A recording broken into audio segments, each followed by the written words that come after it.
Hello everyone and welcome back to the Future of Fallout, the TV series on Amazon Prime. We're going to get right into part 2 with all the major factions, starting with the newest one, Caesar's Legion. Caesar's Legion are relatively new compared to the other factions in New California and the Mojave, as they were only founded in 2247. The story begins with Edward Sallow, former member of the Followers of the Apocalypse, who went on an expedition with Bill Calhoun. Sallow, a bright and eager anthropologist, had long grown tired of the Followers' naivete. So, when he and Calhoun happened upon a cache of historical books, he was drawn to the ones regarding ancient Roman times, including Julius Caesar's own Commentarii de Bello Gallico. Sorry if the pronunciation is off to all my Italian viewers. Along the way, they met Joshua Graham and asked the experienced Mormon linguist to join them on their way to the Grand Canyon. After a short time together, they encountered the Blackfoot tribe. Some rough translating and a misunderstanding led to the Blackfoot holding the trio ransom. However, Sallow used his extensive knowledge as an anthropologist to help the Blackfoot tribe in an 8-way war with other local tribes. Against Calhoun's objections, Sallow taught the tribe war tactics and how to maintain their weaponry, as well as craft explosives and divide and conquer the other tribes. This share of knowledge and obvious leadership skills would result in the Blackfoot tribe making him their leader. The Blackfoot believed they were at war. Sallow claimed they were only playing at war.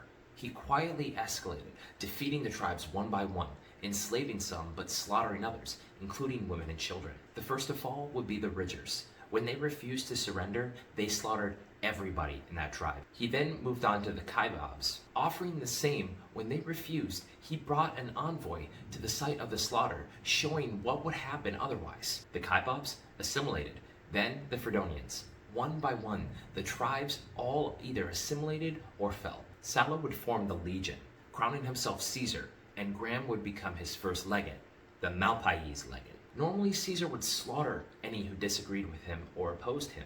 He instead sent Calhoun back to the NCR as a warning, don't cross him. The next 30 years would be spent continuing to expand the Legion's influence, with the help of Graham.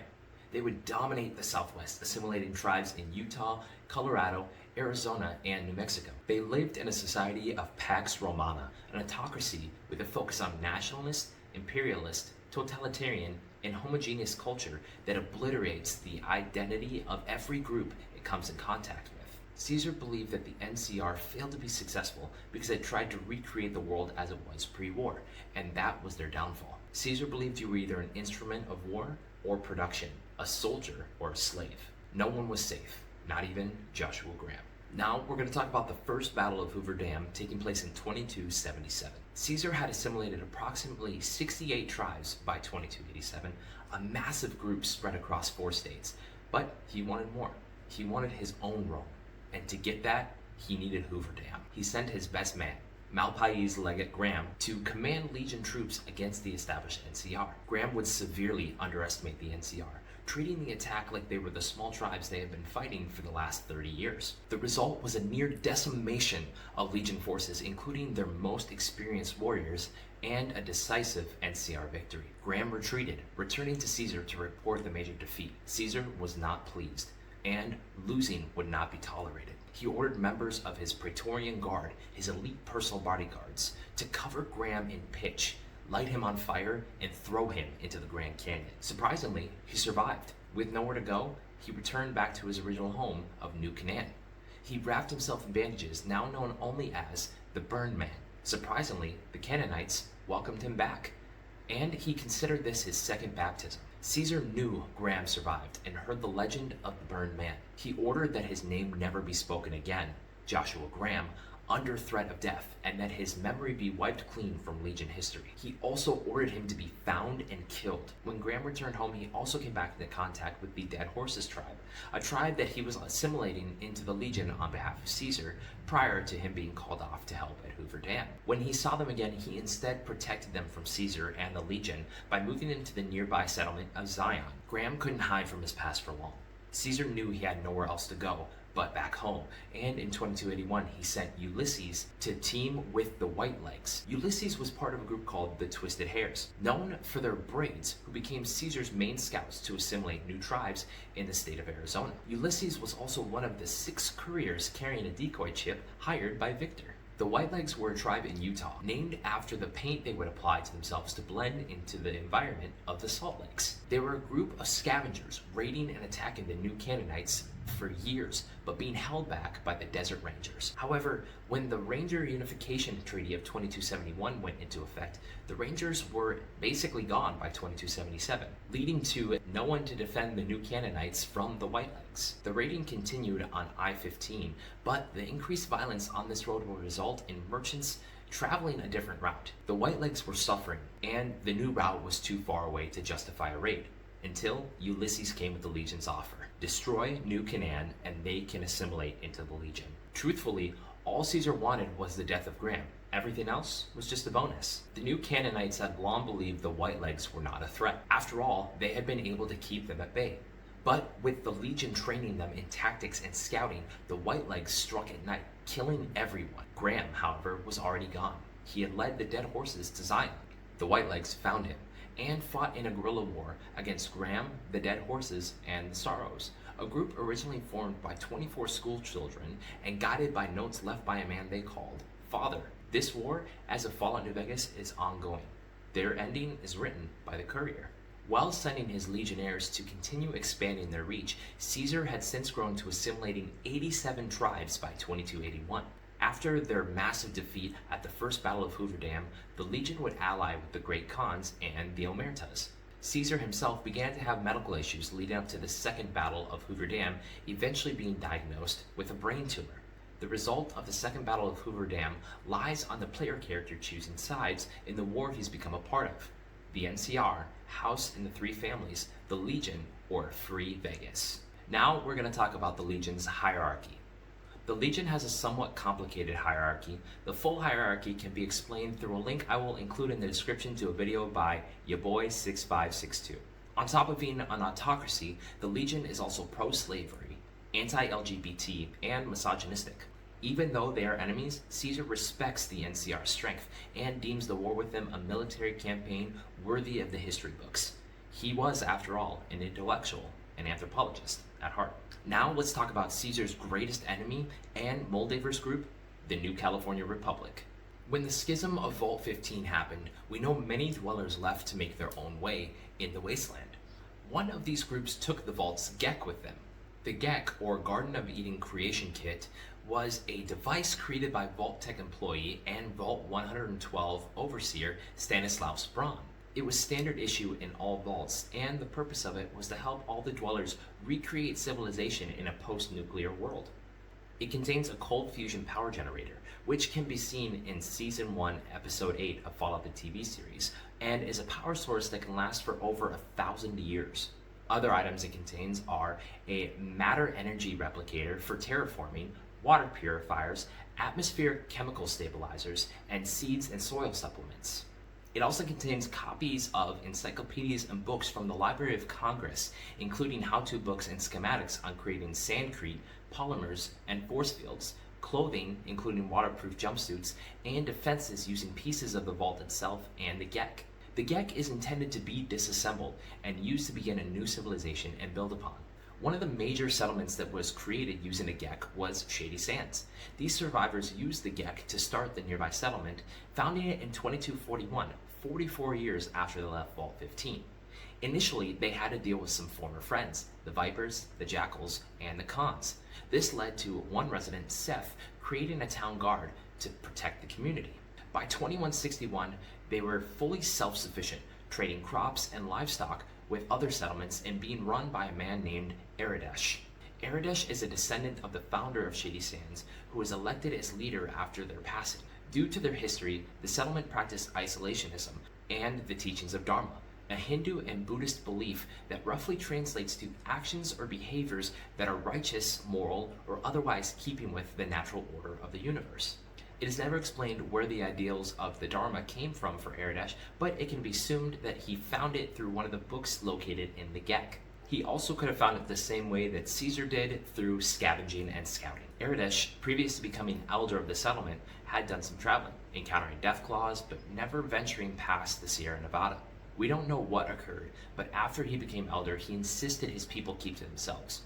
Everyone loved and respected Aradesh for his kind leadership and beliefs. However, his daughter Tandy disagreed and believed strengthening trade with their main allies in Junktown and the Hub was the way to go. In December of 2161, everything would change for the town and Aradesh when the Khans kidnapped Tandy after their conflict reached its peak. This is the plot for the first Fallout game. Aradesh employed the Vault Dweller, who succeeded forever changing Aradesh's view of outsiders. Not only did the Dweller rescue his daughter Tandy and decimate the ruthless adversary, they also destroyed the Rad Scorpion Hive that had been plaguing the town since its founding. This led to Aradesh following his daughter's advice and opening Shady Sands to the world. He expanded trade with Junktown and in 2186 felt comfortable enough to form a council and draft a constitution. The council then voted to incorporate 4 other states, founding the new California Republic in 2189.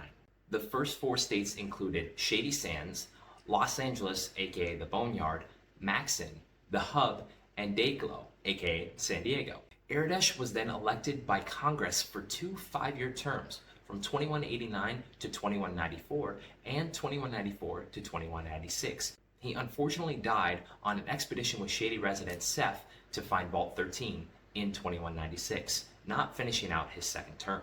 Tandy was elected as president immediately after her father's death. Tandy would go on to serve 10 full terms, starting at 11th and becoming one of the most influential people in the post-war world. Tandy focused on rebuilding pre-war infrastructure to support the growing NCR population, creating new forms of transportation and manufacturing, clearing roadways and rail lines, building forts, fostering caravans and trade within the Republic and other territories, and dealing with threats swiftly and effectively. She continued to follow her father's teachings of Dharma, putting the welfare of the people over the progress of the Republic. Around 2241, Tandy was looking to expand north, after dominating Southern California, hoping to incorporate New Reno and Vault City into the Republic. Her peaceful expansion faced opposition in these settlements, especially Redding. Redding was a mining town, and it was a very important piece in ruling the North. The NCR then switched their currency to dollars, backing it with gold that could be mined in this settlement's mines. The NCR, New Reno, and Vault City all tried to sway Redding their way, but were unsuccessful. From planting spies to flooding the settlement with drugs like Jet, one person swayed it in favor of the NCR. This is the storyline for Fallout 2. The Chosen One, ancestor of the Vault Dweller, would secure the NCR's expansion north, helping them obtain New Arroyo, Redding, and Vault City as territories, while also taking care of the new Khans in Vault 15.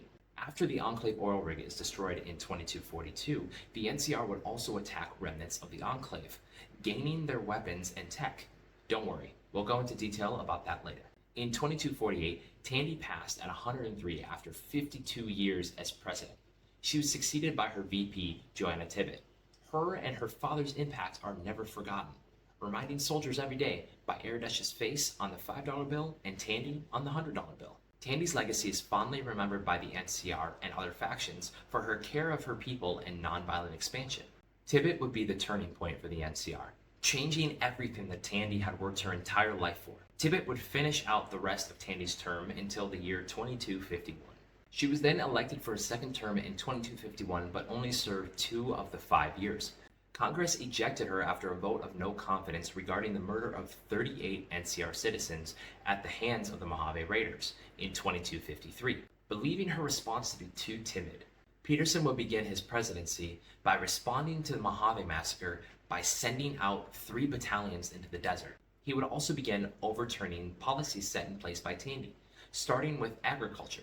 Tandy had long limited the number of heads of cattle and acreage a single person could own, and stood firm despite pressure from the Stockmen's Association and Republican Farmers Committee. By 2269, he had overturned this, allowing those that could expand to do so, creating Brahmin and agricultural barons. This resulted in a rebirth of luxury items and classism, plunging some back into slave-style labor for these barons. Probably his biggest decision was the Ranger Unification Treaty of 2271, bringing together the new California Rangers and the Desert Rangers of Nevada, absorbing the latter into the NCR. The Desert Rangers were vigilantes and survivors who were descendants of those that were part of communities that didn't go underground when the bombs fell. They traced their heritage back to the Texas Rangers, hoping to use their survival and combat skills to make the wasteland better. They were doing well protecting the people in the southwest until they ran into Caesar's Legion in Arizona. Despite their superior training, they were outnumbered and forced to retreat, asking the NCR for help. The NCR obliged, absorbing the Desert Rangers and protecting them. However, this left some settlements without protection, as Desert Rangers, now under orders, were moved elsewhere. One such settlement was New Canaan. The treaty was signed at the Mojave outpost, strengthening the NCR's presence in the Mojave. Peterson, however, still wasn't making an impact in the Mojave campaign, targeting raiders and annexing the Mojave, and in 2273, after 2 months into his fourth term, Congress again voted him out on a measure of no confidence. Luckily or unluckily, depending on how you look at it, a politician was making waves around this time and became governor of the Hub. This man is Aaron Kimball. After Congress voted out Peterson, they needed someone to lead the NCR through the Mojave campaign. Kimball was known throughout the NCR as the hero of the Mojave. This was a title he earned while serving as a general in the NCR Army. He earned this title by retaliating against tribes who harmed NCR citizens swiftly and harshly. After his service in the Army, Kimball shifted to politics, using his connections in the military and war hero status to progress quickly. By 2273, he was governor of the Hub, and after Peterson's impeachment, he was swiftly elected president. His first act as president was ordering the occupation of the Hoover Dam.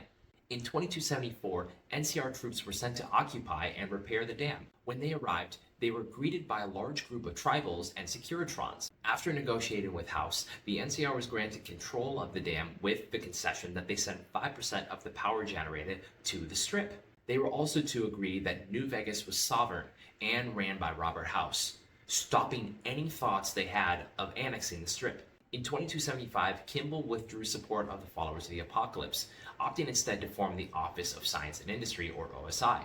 The OSI focuses on finding practical applications for the knowledge they obtain, unlike the followers who just gathered information for the sake of gathering. From practical sciences like medicine, biology, and engineering to education, the OSI claims to be the technological edge of the NCR. You probably remember the first Battle of Hoover Dam from when we spoke about the Legion earlier. However, what you may not know is the NCR was not even at their full strength. Part of pacifying the Wastes involved combating the Brotherhood of Steel. When the Brotherhood made their way into the Mojave, they were led by Elder Elijah, who combated other elders of the Brotherhood and their ideals on technology. The Brotherhood had long used and searched for pre-war technology, but Elijah wanted to move forward. His scouts found the solar power plant of Helios 1 and occupied it. By 2276, the NCR had established their regional HQ at Camp McCarran and set their sights on Helios 1. After years of conflict with the Brotherhood of Steel in the Wasteland, they were ready to bring the fight to them. The NCR would begin Operation Sunburst in 2276, attacking the facility in waves, outnumbering the Brotherhood 15 to 1. The Brotherhood knew they couldn't defend the facility. Senior Paladin Hardin recommended a retreat, but Elder Elijah ordered that they dig in and protect it as he almost had it working. Running low on ammunition and suffering casualties, the Brotherhood turned to Elijah for orders, but he had vanished. Realizing this, Paladin McNamara, the highest-ranking member, came up with a plan. He rallied a counterattack, pushing through the NCR and retreating to the Hidden Valley. Before they left, the Brotherhood activated the defense system Archimedes, holding the NCR outside the facility. Next will come the Divide. The Divide is a settlement located in Nevada, used as a trading route after Interstate 15 became too dangerous to travel. It most notably was traveled by Courier 6, the player character of New Vegas. Members of the community hoped that their little bridge between New California and the Mojave would lead them to come to the next Shady Sands, but the Legion would make sure that never happened. While looking for new trade routes back home, the NCR found the Divide, but the Legion did as well. Due to their separate beliefs in ruling the Wasteland, both parties clashed. But before the Legion could cut off this supply line, the Courier delivered a package to the Divide. In it was a device that, when opened, would activate silos in the nearby towns of Hopeville and Ashton. The result was the loss of the Divide and many troops on both sides. Caesar then capitalized by flanking nearby Camp Gulf and attacking bases to position Legion forces near Hoover Dam. In 2277, the First Battle of Hoover Dam would commence. Led by Joshua Graham, Legion forces began a direct attack against the dam. NCR forces had set up sharpshooters and soldiers on the front of the dam, but after suffering casualties, General Lee Oliver ordered his troops to the center of the dam. The Legion, as part of their military doctrine, pushed all their forces forward in the order of low-ranking recruits up front and long-serving warriors at the back. However, the pushing would cause the Legion to start losing ground. NCR sharpshooters were ordered to pick off veteran troops. This caused Graham to order veteran troops to push past the recruits and attack the sharpshooters. The recruits started to panic, causing the soldiers to jam up in the walkway. Oliver saw this tactic and ordered the sharpshooters to retreat to the nearby town of Boulder City. Thinking they were retreating, they were ordered to pursue. The NCR had set up an ambush in the city, tons of explosives located in buildings. This decimated Legion forces, resulting in major losses of their most veteran forces. Graham would then call for the retreat, and we all know what happened to him. The NCR could have pursued the remaining Legionnaires, but after the explosion in the Divide, reinforcements would have been too slow. The next few years, the Legion would continue harassing the NCR, destroying camps and settlements, and weakening their hold on the Mojave. The breakout of the NCRCF that created the Powder Gainers would also spread their forces thin. Eventually, this culminated in the Second Battle of Hoover Dam, the result of which depends on who the player character sides with in Fallout New Vegas. As of the game, Aaron Kimball is still president of the NCR, but the slow annexation of the Mojave has waned his popularity with some since renaming it Kimball's War. In the show, Moldaver leads a rogue faction of the NCR after the Second Battle of Hoover Dam. Her faction was splintered off after Hank McClane detonated a nuke on behalf of Vault-Tec on Shady Sands, killing Rose McClane and a large group of NCR residents. Moldaver then took those that survived and were willing to continue fighting on behalf of the NCR to Griffith Observatory, with others assimilating into Vault 4, the Brotherhood, or leaving the Mojave altogether. The political beliefs of the NCR are that they are a federal republic, based on the principle of representative democracy. They are split into three branches of government. The executive branch is the council, led by the president of the NCR and the VP, elected by Congress. Presidents serve 5-year terms with no term limits. The legislative branch is the NCR Senate, originally the NCR Congress, staffed by multiple representatives from each state. Congress are responsible for selecting the president, passing laws, carrying out congressional hearings, and advising the NCR as a whole. The judicial branch is comprised of courts and judges, each with a single representative voted in to represent each state. The NCR has established its own currency, replacing bottle caps in its territories with $5, $20, and $100 denominations. However, even though they closely represent pre-war US government, they have other ideologies, including military expansionism. They also outlaw discrimination of any kind, including against supermutants and slavery. They also ban gambling, prostitution, open carry, public intoxication, and drug use. The punishments vary, but any violence against NCR citizens or soldiers or any remaining members of the Enclave resulted in death. Soldiers that desert would be executed either by hanging or firing squad, if not shot on sight. The NCR did their best to uphold an egalitarian society, but erosion of Tandy's policies by the Kimball administration pushed them towards a class system, with rich and poor people, as well as leading towards discrimination of those that are not human, such as supermutants and Googles. That's all we have for the NCR. Let's go ahead and go through the history of the Brotherhood of Steel. The Brotherhood of Steel was initially formed pre-war, and we have West-Tek and the US government to thank for that. They are also located in all known areas of the US, including Appalachia, the Mojave, the East Coast, Montana, and Chicago. For the purpose of this video, we are going to be focusing on their founding and the foundation of their chapter in the Mojave Wasteland. In 2076, West-Tek was working on the Pan Immunity Project. The U.S. Department of Defense, afraid of international espionage, sent a military detachment to secure and oversee the research. 2 men led the group, Colonel Robert Spindle and Captain Roger Maxson. However, in January 2077, the project was moved for further testing to the Mariposa military base and renamed the Forced Evolutionary Virus, or FEV. The move to the newly built Mariposa military base was with the purpose of human trials on Army volunteers. However, on October 10, 2077, the secret would come out that the Army volunteers were not volunteers at all. Scientists were experimenting on prisoners of war, unwilling prisoners. When Colonel Spindle found out, he locked himself in his office, suffering from a nervous breakdown, his men screaming for blood. The next few days, it would only get worse. Maxson had to step in between a soldier and one of the scientists and instead suggested interrogating them for answers. When Chief Scientist Anderson and Maxson stepped into a room, he claimed the government ordered the experiments, shouting and becoming increasingly belligerent. Maxson fired a shot, silencing Anderson. This cemented his men's trust in him as their leader, and on October 15th, they broke into Spindell's office. He said he was sorry and ended his own life. Maxson would continue the interrogations, and they would still start and end the same. Scientists would claim the government ordered it, and Maxson would execute them, until Shellman. Shellman had proof, information, and documents to back it up, but she would meet the same fate. Maxson and his men had been radio silent for the last 10 days, and on October 20th, hoping to provoke a response from the US government, they announced their secession. Maxson finally learned why he was being ignored on October 23, 2077, the day the bombs fell. We all know this due to Maxson's diary he kept during his time at Mariposa. On October 23rd, while in the middle of interrogating Leon von Felden, head of research at Westech, China dropped the bombs, and the extent of the fallout was unclear. Someone had to check radiation levels, and on October 25th, Sergeant Plattner was sent out in his power armor to check them, and they realized that they were safe from fallout. Spending time around the bodies of the scientists, Maxson realized what he'd done and ordered his men to bury them, and on October 27th, he led his men out of the base and to the Lost Hills bunker. The journey was tough, costing many civilian casualties, including Maxson's own wife, to raiders. Roger Maxson would use this base to found the Brotherhood of Steel, becoming the first High Elder and adapting the bunker to their needs. They would use the bunker and their T-51 power armor and weaponry to supply weapons and ammo to the wasteland until the gunrunners arrived. When they did, they would trade these weapons for food, water, and necessary supplies for survival.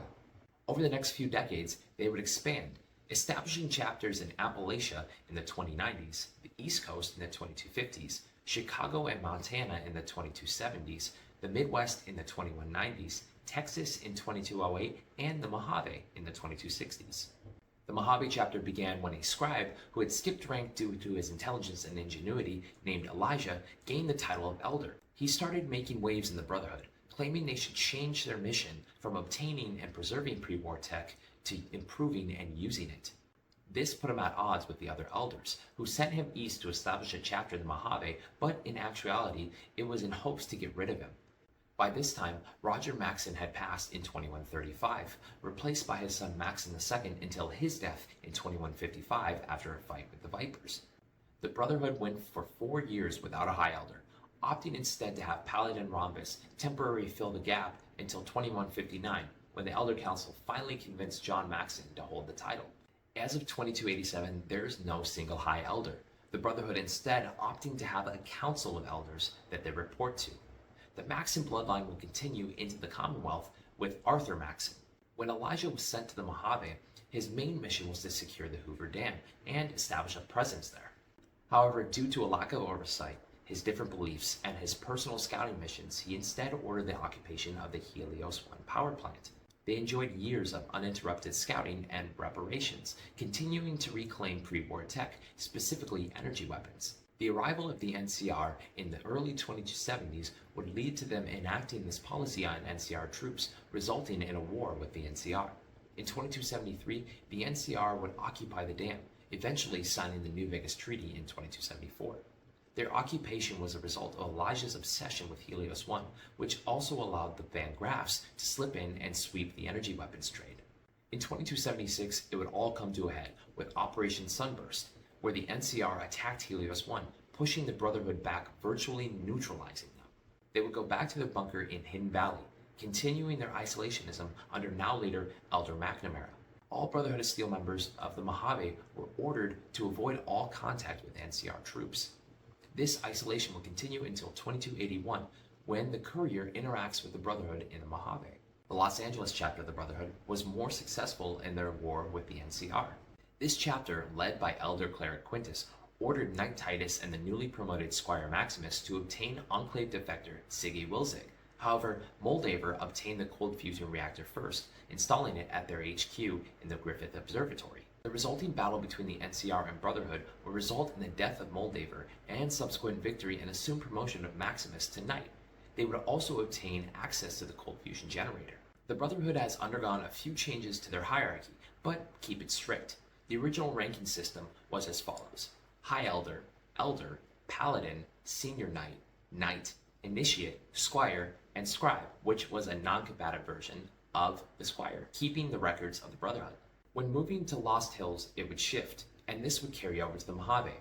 They would all begin the same way: High Elder, Elder, and then split into 3 different branches. The first was Head Scribe, Senior Scribe, Journeyman Scribe, Apprentice Scribe, Senior Initiate, and Initiate. The second branch, Head Knight, Senior Knight, Journeyman Knight, Apprentice Knight, and Senior Initiate. And the third being Head Paladin, Senior Paladin, Paladin, and Journeyman Knight. The hierarchy in Los Angeles is more simplistic. Currently, it is as follows: Elder Cleric, Cleric, Knight, and Squire. Hierarchy throughout the Brotherhood followed the chain that binds doctrine. It was created among many things to show the strict line of authority in which orders are passed along. The main purpose of this is to clarify that any ranking authority member can only give orders to those directly below them. Subversion of the doctrine can result in demotion or stripping of titles. The exceptions we see are direct orders from John Maxon to the Vault Dweller in Fallout 2 and Arthur Maxon to the Sole Survivor in Fallout 4.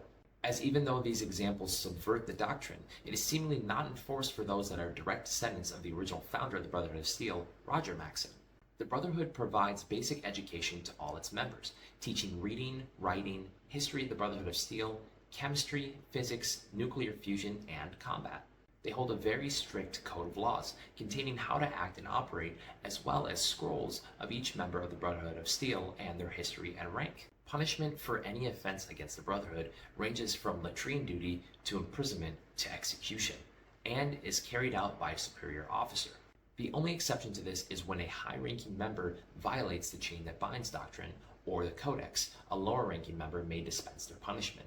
A possible example of this in the show could be Elder Cleric Quintus doing something that goes against the code of laws of the Brotherhood of Steel or their doctrine, and his punishment having to be carried out by Maximus because there was no one higher than him in that ranking system.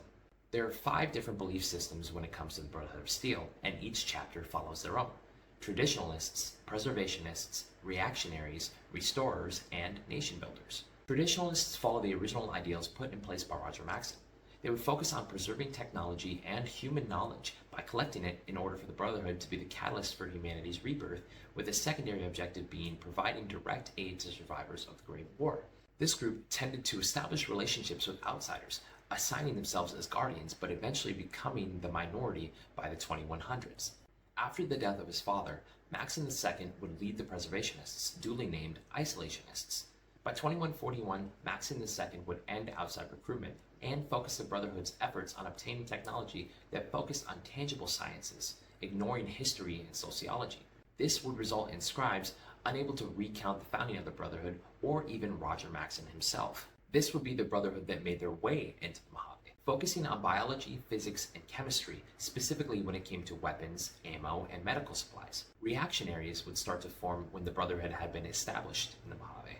During the war with the NCR, the ideals of the Brotherhood would start to wane, with the Codex becoming a sort of Bible, intensifying their religious beliefs and changing their focus. Instead of all pre-war tech, they would collect almost exclusively combat technologies like energy weapons and combat armor. They would limit this use to their own ranks, resulting in escalation of the war between the Brotherhood and the NCR. They would start aggressively hoarding technology, instead focusing their efforts on inheriting the Earth after their enemies had fallen. Restorers would work to reincorporate the ideals of Arthur Maxon's ancestor, Roger Maxon. They would focus on advancing humanity while following a policy of eradicating abominations, specifically those brought about by scientific means such as ghouls and supermutants. They would refocus their efforts on containment of technology, villainizing development of new technology just for the sake of it, and for greed and consumerism purposes. Maxon supports the eradication of reactionary splinter groups of the Brotherhood, believing the worship of their founder to be against their original beliefs. This would explain Arthur Maxon's hatred for the Institute in Fallout 4,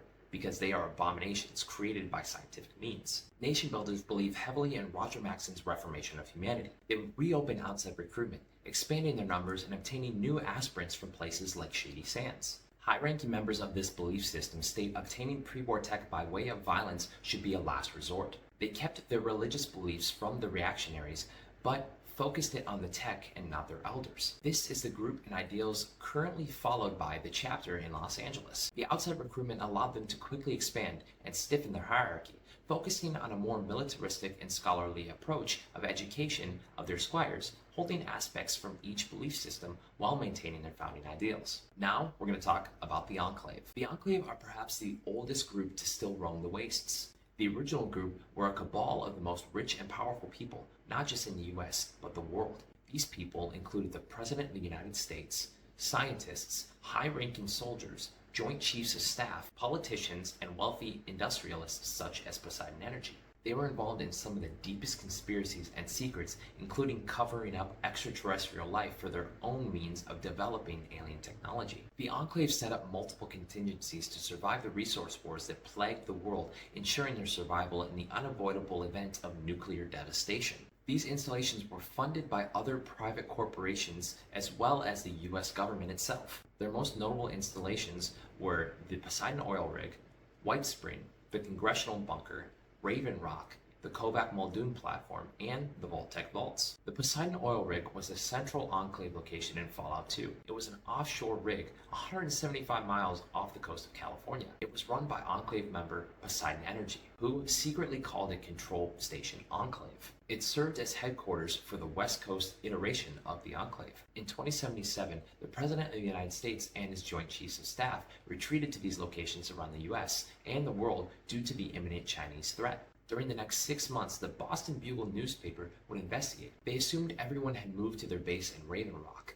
But after research, they discovered he and his cabinet had moved to the oil rig, named Control Station Enclave. This somewhat confirmed the rumors of a shadow government while putting into perspective the looming Chinese threat. The president was the only member of the cabinet located at the Poseidon oil rig, with the Secretaries of the Interior and the Treasury, as well as the Secretary of Agriculture, Thomas Eckhart, were located in the White Spring Bunker. While the Enclave has many bases throughout the United States, such as the White Spring Congressional Bunker and Kovac Muldoon platform in Fallout 76, which takes place in Appalachia, as well as the Raven Rock location in the Capitol Wasteland from Fallout 3, and many other smaller factions in Chicago and other Appalachian states, we're going to focus on their homes in the West Coast. These locations include Navarro and the oil rig from Fallout 2, the Enclave remnants from Fallout New Vegas, and the research colony from the show. We know the Enclave are a deep state pre-war organization, but they are also an authoritarian government. They are anti-communism but pro-fascism, American exceptionalists, socialist Darwinism, anti-mutant, and pseudo-scientific racists. They pretty much believe that if you are not a human Enclave member, you need to be disposed of. The Enclave needed the war with China, so they murdered anti-war politicians to continue their war against communism. They also worked closely with Vault-Tec on Vault experiments to gather data on their endgame, the multi-generational starship, meant to carry colonists off-world to establish colonies among the stars. However, the multi-generational starship will be scrapped in favor of the project.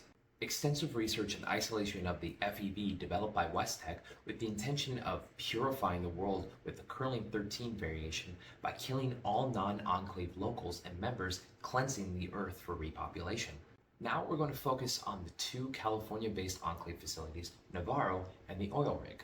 After the bombs fell, the Enclave continued their starship research until the Chosen One arrived in 2242. By this time, President Dick Richardson had ordered the release of the Curling 13 variant so that the Enclave members would be the first generation free of the mutant threat in over 100 years. They would use new technology such as the T-51 power armor and experiment on civilians at the Mariposa military base. They would also form relationships with New Reno crime family, the Salvatores, for chemicals in exchange for laser pistols. Now that they had the chemicals, they needed subjects. Those came from a raid on Vault 13. The resulting tests perfected the Curling strain for the Enclave, and in 2242, hours before the order was given, the Chosen One arrived. They infiltrated the rig by first disguising themselves at Navarro as a new recruit, using the opportunity to assassinate one of two head scientists, Dr. Schraber. They also freed two prisoners, Super Mutant Zarn and Canine, as well as stealing plans for the Vertibird for the Brotherhood of Steel, and stealing their tanker fob to get access to the navigation computer to get to the oil rig. Upon his arrival to the rig, the Chosen One rescued the residents of Vault 13 and tribesmen of the nearby settlement of Arroyo. They then assassinated President Richardson and their problem solver, Agent Frank Harrison. They then overloaded the Riggs reactor, resulting in a 100 kiloton nuclear explosion, 5 times larger than the bomb dropped on Nagasaki by the US in World War II. Navarro would continue its operations, filling the gaps left by the Chosen One, with some members being ordered away to the capital wasteland. Those that remained wouldn't last much longer, losing their position to the NCR in 2246. The remaining West Coast members would scatter to the Mojave, being named the Enclave Remnants. Most remnants were hunted down by the Brotherhood of Steel, others bounty hunted and killed or captured by the NCR. This group is very small, containing Captain Judah Krieger, Dr. Henry, Orion Moreno, Cannibal Johnson, Daisy Whitman, and Arcade Gannon. This group can be asked to join the side of the Legion in the Second Battle for Hoover Dam, or forced to leave the Mojave if asked to side with the NCR, of which they are considered war criminals too. In the TV series, we see Siggy Wilzig researching at the Enclave Research Colony in California. He ends up stealing CX-404 and the cold fusion device, similar to Enclave scientist and former Navarro resident, Dr. Henry. Dr. Henry worked with the Enclave in the 2230s and 2240s on canine cybergenetics. He consistently clashed with Enclave leadership and fellow scientist, Dr. Schreiber. The latter, threatening to get him transferred to another facility, Henry defected shortly after, integrating into the NCR as a physician. He eventually left the NCR after they were hunting down Remnants members, settling in the Mojave at Jacobstown, where he has remained until the events of Fallout New Vegas. The Enclave has largely faded from the West Coast by 2287, with only a few remnants scattered throughout New California and the Mojave Wasteland. Thank you so much for watching. This was part 2 of the Future of Fallout the TV series on Amazon Prime, where we went over all the major factions, their history, and their future. If you missed part 1, click the link in the description, where we went over all the minor factions, the locations, and all the vaults in the Mojave. Stay tuned for part 3, where we're going to go over Mr. House and the 3 families of New Vegas. It's going to be a great one, and we'll see you in the wastes.